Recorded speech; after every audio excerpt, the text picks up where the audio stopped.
Well, let's discuss all of a very busy day of moving events. Emily Winterbotham is an expert on the region and is here with me. And also Dr. Daniel Markey is the Academic Director for the Johns Hopkins University School of Advanced International Studies, and he formerly held the South Asia portfolio at the US Department of State. He's live for us in Washington. Thank you for being with us. I'll come to you in Washington in a moment or two, but let's start here. I mean, what do you make of what we've heard developing through the course of the last hour or so? I think the timing of this announcement is the most significant aspect of this. This comes 3 weeks after the first round of tentative peace talks, which were regarded as relatively successful, and it comes several days before the second round of the anticipated next round of peace talks.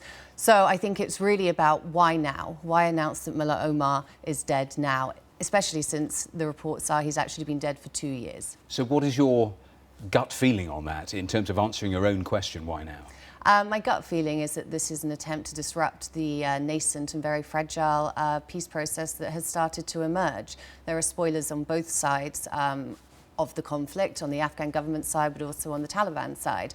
And this looks like an attempt of the kind of anti-peace talk faction of the Taliban to regain some ascendancy. We have to remember that actually one of the significant events coming out of the peace talks 3 weeks ago was the Mullah Omar Eid statement, which clearly legitimized the peace process.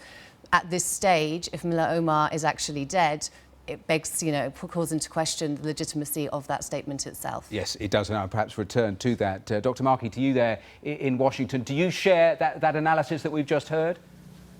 Yeah, I think it definitely reflects this potential and perhaps quite real fracturing within the Afghan Taliban leadership. It exposes what looks like to have been a fabrication or a lie with the statement that came out recently attributed to Mullah Omar supporting the talks. It undermines Afghan Taliban leaders who have been participating in those talks. And for all those reasons, it is a threat to this reconciliation process more broadly.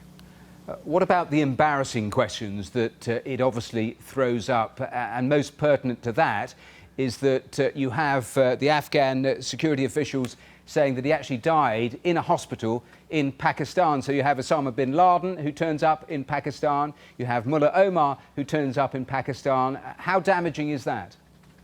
Well, I don't think there was any doubt that Mullah Omar was in Pakistan and most likely spent time in Quetta, possibly in Karachi as well. And if this story turns out to be true, then he was treated at a hospital in Karachi. Few people here in Washington thought he was anywhere else. They didn't think he was in Afghanistan. Nobody could find him there. So it's pretty clear he was somewhere in Pakistan. What's more worrisome is obviously that if he was seeking medical treatment in this kind of way, it once again exposes the likelihood that certainly some mid-level and possibly quite senior leaders within the Pakistani state knew all along precisely where he was and were protecting him or at least providing him a safe haven. We had someone here in the studio only last week from the Pakistani government saying absolutely there was no truth to the accusation that they looked both ways on terrorism. Do you think this is yet more evidence that perhaps it is not that was the case? Well, there's at the very least supreme negligence, and that's been clear for so long. And more likely, there's been a degree of interference, support, and creation of a haven, both for Taliban and in some ways for al-Qaeda in Pakistan. Now, I don't know who the official was on the Pakistani side, but I do think that within the Pakistani state, there are those who have known more about this and those who know less, those who can't possibly believe their country would have been responsible for this, and that's fine. But the evidence suggests that there are people within the Pakistani ISI, the military, who have known quite well where the Afghan Taliban leadership have been and could have done more to work against them over these past more than a decade. Emily, of course, the Americans had that $10 million bounty on his head. This was the man that actually imposed all the things that we know about the Taliban, the sorts of the stonings, that keeping women away from even going out of the house. I mean, how was he able to be so elusive for all of those authorities that were looking for him not to actually be able to catch him?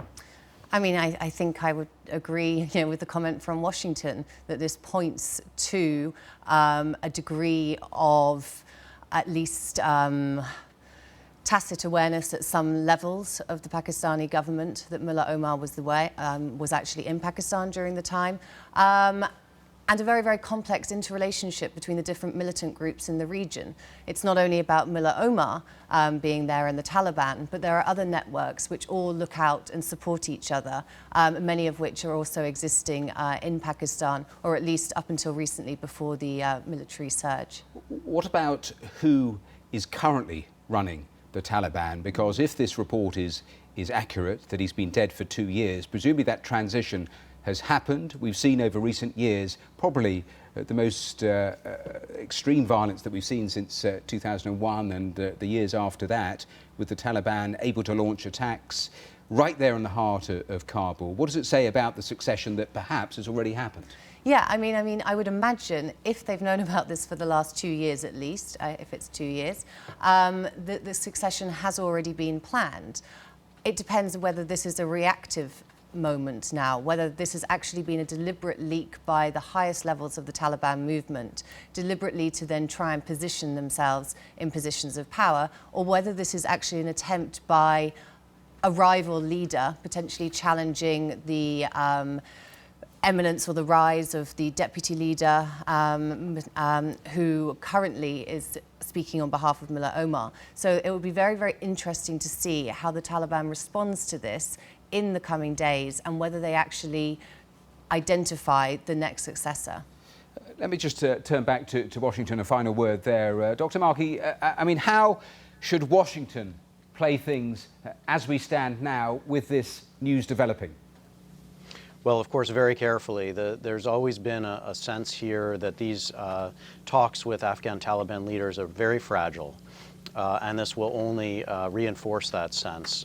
This factioning within the Afghan Taliban has been true both at the ground level among commanders and then also reportedly among the senior leadership, some of whom have been more on the side of the so-called the Pakistani ISI side and those who have been pushing for a harder line and more fighting. There's also a new dimension, that of Daesh or ISIL or ISIS, Islamic State, and the potential that some factions, perhaps the hardest line members within the Afghan Taliban movement, would swear allegiance to that organization, would break still further and bring new dimensions to this conflict, making this reconciliation process that much more difficult moving forward. Just one sentence, does it edge us further away from where we need to get to or bring us a little closer? Well, I think it brings us further away, at least in the near term. If there's a possibility that the remaining factions of the Afghan Taliban leadership can be brought back to the table under a new leader, perhaps the deputy leader who's been willing to talk, that would be a positive step, but we simply don't know at this time. OK. Dr. Markey there in Washington and Emily Winterbotham here in London. Thanks both there for your analysis. Thank you.